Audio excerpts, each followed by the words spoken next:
Hello, I'm Tony Mitra. I'm sitting in my backyard, 4th of January 2023. I've been planning to make a proper New Year's rant. I made one some time ago, a few days ago, but it doesn't cover enough, so I thought I'll do it again.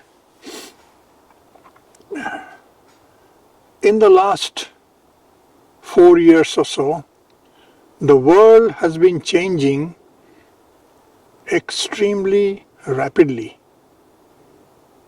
and those who are aware of the changes happening, they are aware.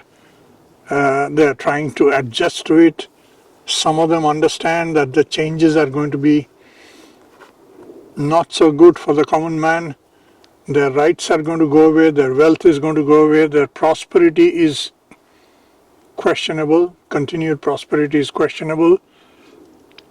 Many understand that this is the biggest shift of wealth from the common man's coffer to the rich and almighty at a scale that has perhaps never been seen in world history. Very recently, Robert Kennedy Jr. made a short 2-minute video, which I have a copy of and I have mentioned it before.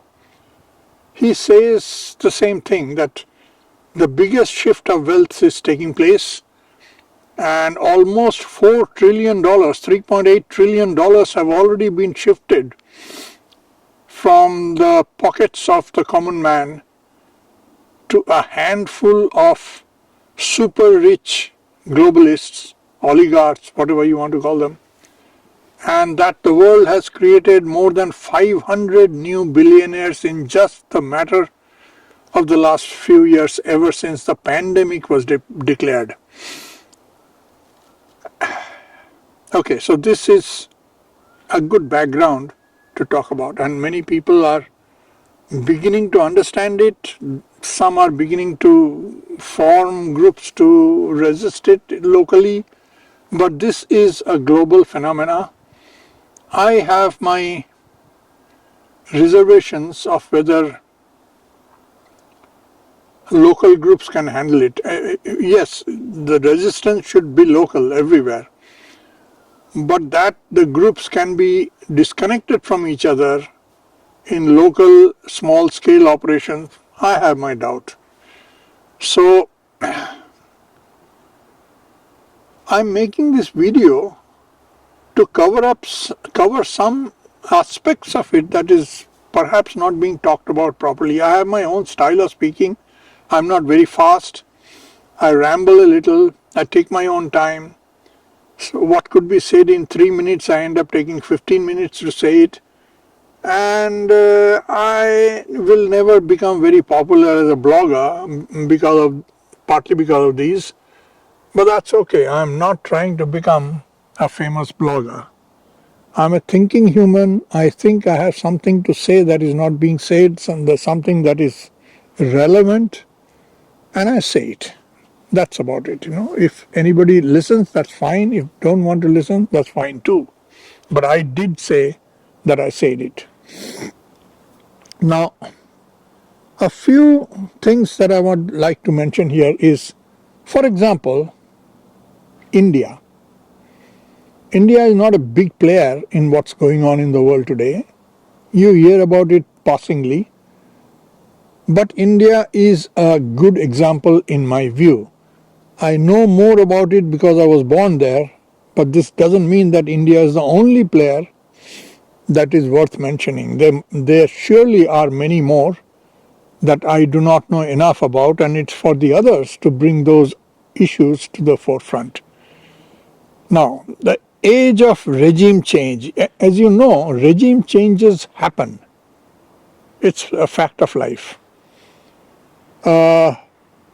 Russia is in the forefront today. Russia had a regime change. First of all, a systemic change where the Soviet Union collapsed. But then there was a Western influence regime change when Boris Yeltsin came to power in in the Russian Federation, the post-Soviet, post-communist Russian Federation, and it was openly bragged by the Western politicians that they got their own man there, and therefore Russia could be pillaged, and Russia was being pillaged. This is one of the reasons regime changes are made, so that somebody else from outside that country could pillage the country with the help of this new leader who has been implanted by these interested parties from outside. Boris Yeltsin is now recognized as one such, and Boris Yeltsin probably knew that he was going to end up in jail by Russians for destroying Russia, and he tried to find a way out so that he could live out the rest of his days peacefully without harassment, and that his relatives will not be harmed. And in the process he looked for an alternative who was not as corrupt as he himself was or all the people around him were, and he had a hard time finding such a person, because if he chose another of his cronies, they would turn around, the day he lost power, they would turn around and use him as an excuse of why Russia is doing so bad, and then put him and his relatives in jail or assassinate them or what. So after a lot of search, he only found Putin, who didn't have this cloak of corruption surrounding him, and also a man one could make a deal with, trustworthy. So he told him that he will engineer Putin to replace him, but with one condition: he wants himself to be spared jail term, and his relatives should be left alone. Initially Putin refused. I don't know if you all are aware of this part of the history. He didn't want to become the leader, he was not geared for it, and he didn't want to handle all this kind of crap. But then Yeltsin went around and searched some more and could not find a single guy that he could trust who would save Russia from outsiders, would undo the damage that he had done, and same time leave Yeltsin and his relatives alone. So eventually he went back to Putin and made more persuasive arguments and help in many ways, and eventually Putin agreed and came to power. And then, since he came to power, you can, maybe you know or maybe you don't know, that the degree of change that he has brought in the Russian Federation. Russia was nobody when he came to power. He was being, he was a joking matter for the West. Most of Russian assets were being pillaged right and left with help of crooked Russians. And today Russia is a power that the West is going berserk trying to create, to engineer another regime change, and somehow not succeeding up to now. And everything that we saw was going bad with regard to our freedom and our wealth and so on. All that effort now seems to be concentrated on just one thing: how to defeat Russia through Ukraine. Russia has become the biggest headache in the minds of the globalists. This is my assessment, it doesn't have to be yours. And they are going berserk, and many of the stuff that they wanted to do in the rest of the world to continue to own it more and more completely, they are being put in the back burner because this major roadblock is thrown a spanner in the works.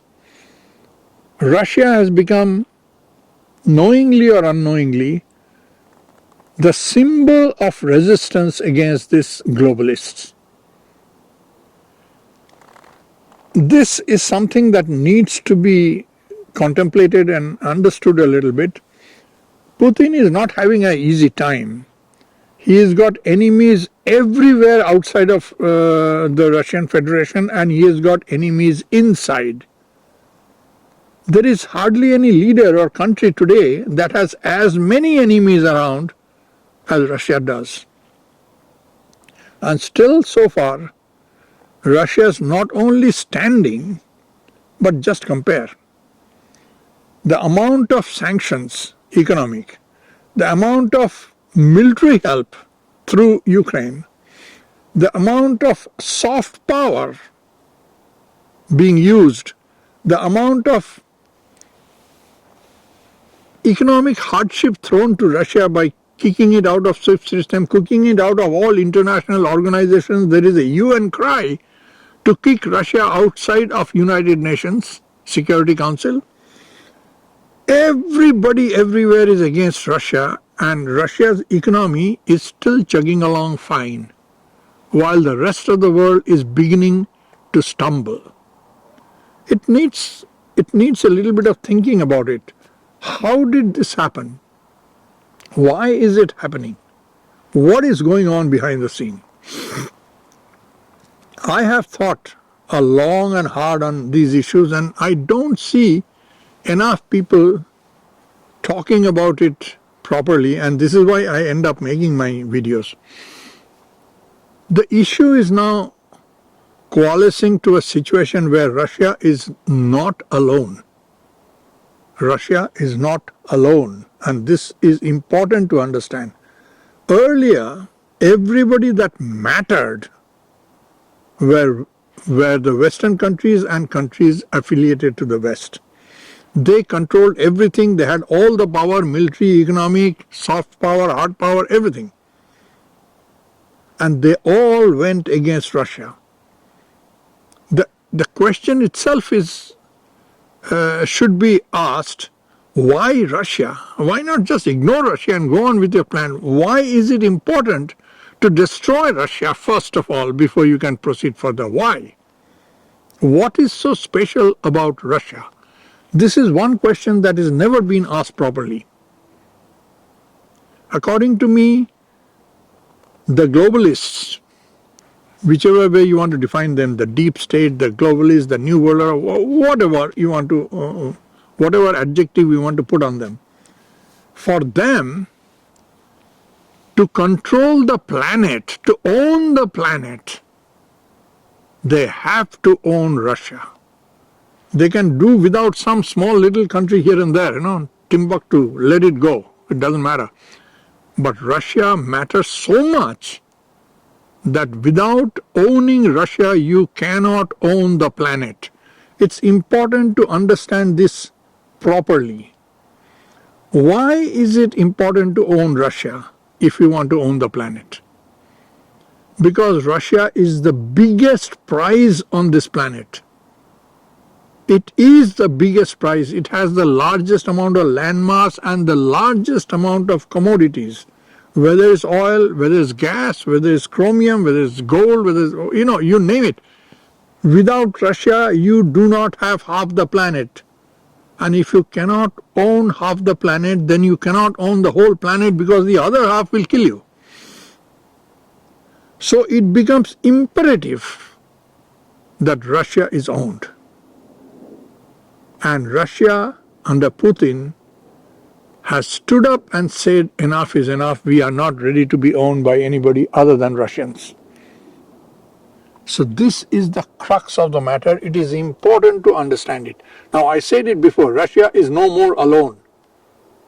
And that is why Russia is surviving. And there is a major change taking place where Russia is not the only player, although it seems to be in the front and all the floodlights are on it and on Putin, and everybody thinks that Russia is the face of the resistance.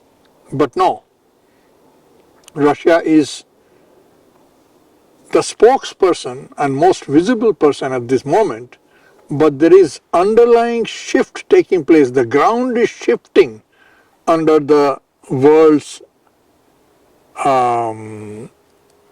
the system of operation, how the humanity works around the planet. There is major tectonic shift taking place where the so-called collective West is losing its control of the planet.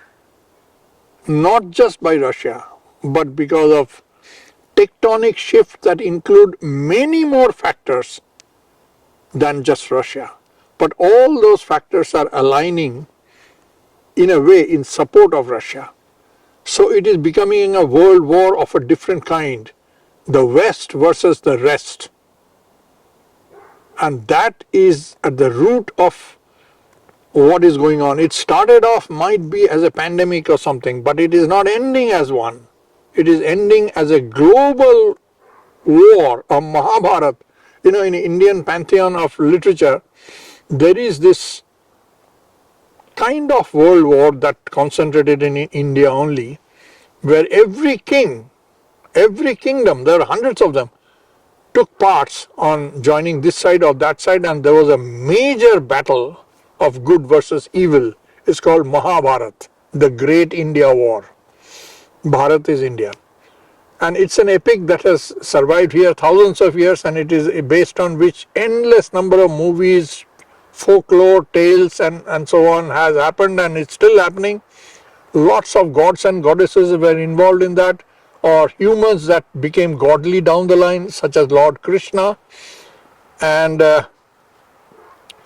today we are having another Mahabharata, but not concentrated within the boundaries of India, but global.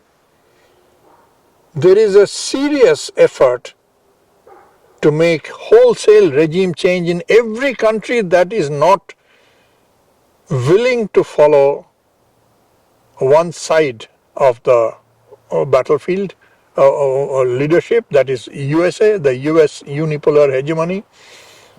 Every country that is not willing to join, there is a regime change effort going on, and Peru is the most recent one where we had a regime change engineered by CIA. Some time ago, Pakistan had a regime change for pretty much the same reason. They were not willing to be USA against Russia. They wanted to have a neutral stand, somewhat like India, and they were made to, the Imran Khan government was made to topple by an internal coup organized by their army, which is in the pocket of the US. India itself has drawn the wrath of the US for quite some time for refusing to toe the line with the US, refusing to extend sanctions against Russia, refusing to stop trading with Russia, and so on. And India has been threatened repeatedly by American officials who have flown to India to warn India to get back in line, or this and that. And India has not agreed so far. I personally think India stands a very big risk at the moment of internal turmoil, and probably it would have happened by now. Some sort of a internal revolt, riot and anarchy and so on would have happened by now. The only reason it has not yet happened is because the Ukraine conflict is preoccupying the forces so much, and that is not going according to plan, that they have no more time to concentrate elsewhere. Otherwise, India would have been up to here, according to me, in anarchy and all that. And they have internal enemies just like Russia has, through the soft power of the West.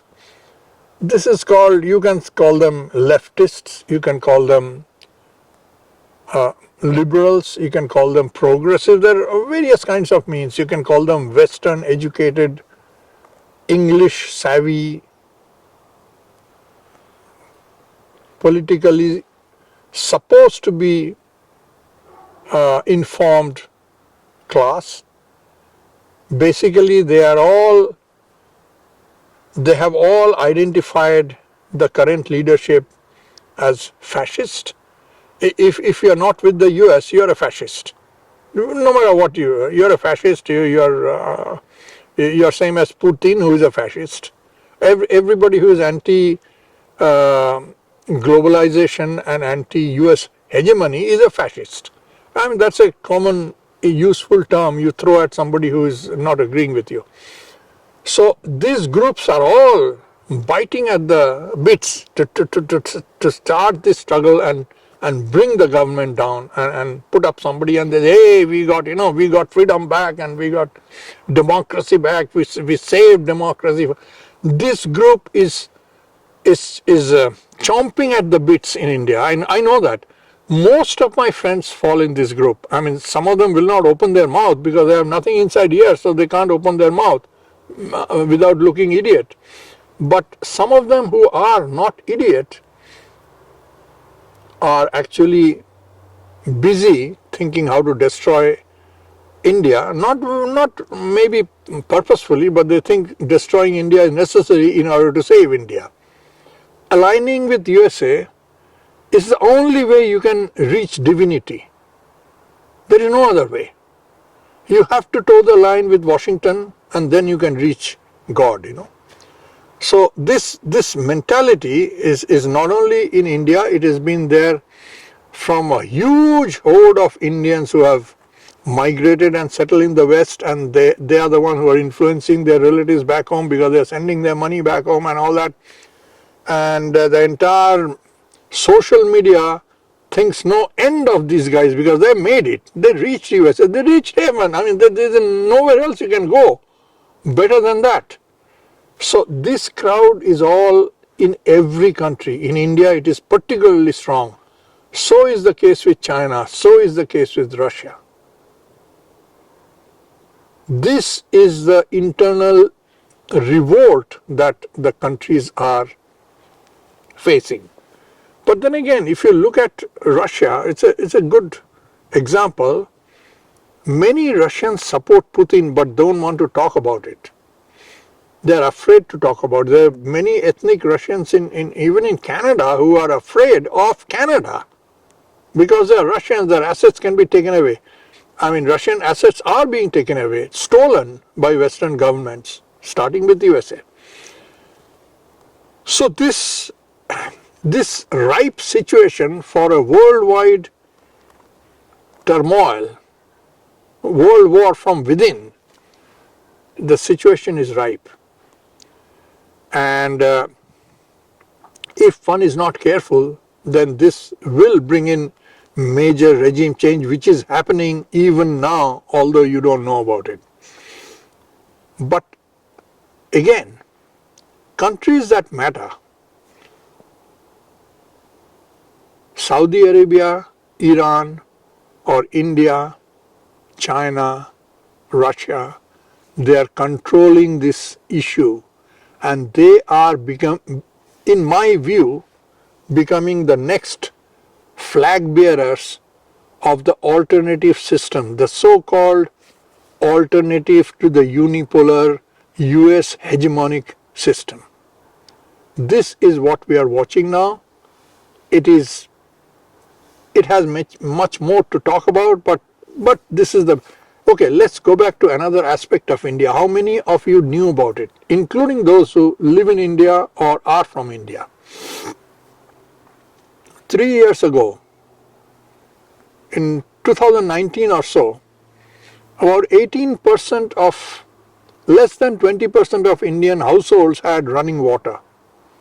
More than 80% of Indian households had no running water. This was India. Only 3 years ago, not a long time. What happened in the next 2 years? Here is an indication. By last year, before the Ukraine war started, this is nothing to do with Ukraine or Russia. 44% of Indian houses have running water. From 18 to 44. Now, if you have a calculator or if you are good in maths in the mouth, figure it out. India has the highest population on earth at par with China, which is about 1.4 billion people. 1,400 million people. Calculate how much is 18% that had running water 3 years ago, and calculate how much is 44% only 2 years down the line.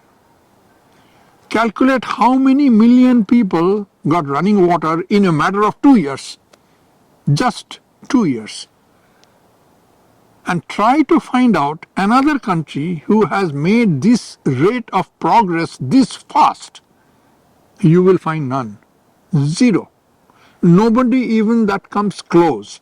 And I'm not just talking about running water. Now you talk about hygiene, toiletry, electrification of villages. You can, one by one, if you have the time and the energy, you can look into it. And you will realize that even before the Ukraine war started, India was going through a phenomenal change towards the better, towards the quality of life of Indians. Phenomenal change. How is that possible? What was driving behind it? Most people do not know. 80% of the people don't have running water. Your country don't matter. But today India is the fifth largest economy in the world.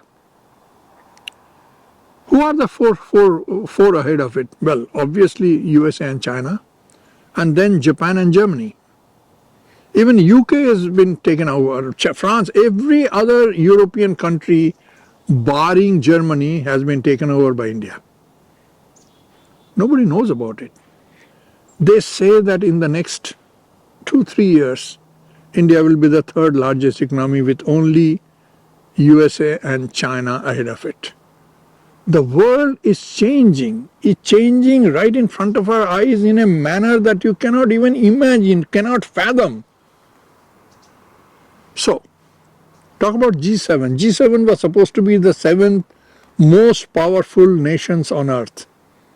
But today, G7 is a white club, with Japan being the only exception. China, the second largest economy, is not in G7. What kind of a group is this if it is the 7th most powerful? India, the 5th most and about to become the 3rd in the next 1 or 2 years, is not in it. No brown or non-white country in it, Japan being the sole exception. So what is G7 today? How much power do they have to control world affairs? It's a club.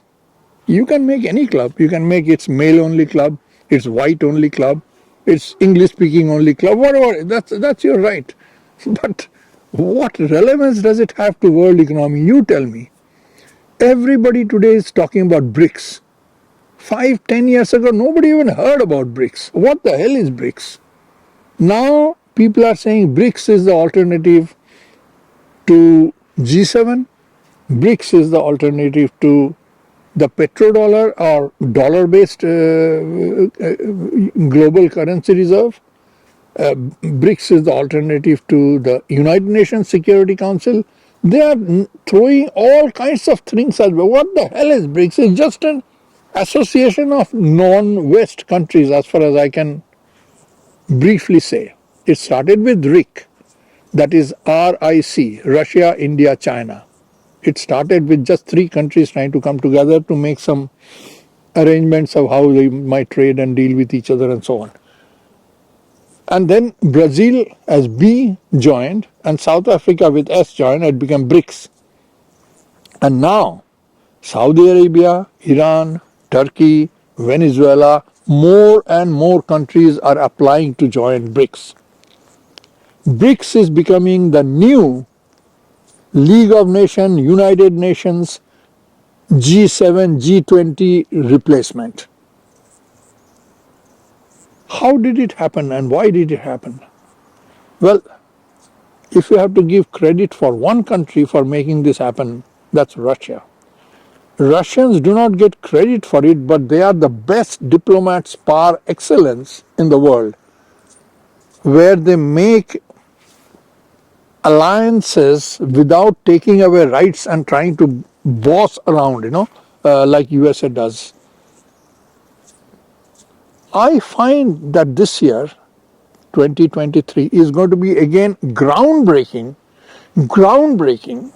in many ways. One will be these countries, these important countries, to resist an internal revolt and a regime change organized by the US. This is always a big threat. USA is very, very good at engineering regime change. But now I suspect that these countries are not only going to fight it off, but they might be the beginning of an effort to have a regime change in the West itself. All these will begin to take shape in 2023. The world is changing like never before, and remember, Tony Mitra said it. That's it for now, my folks, my good friends. Let me know what you think.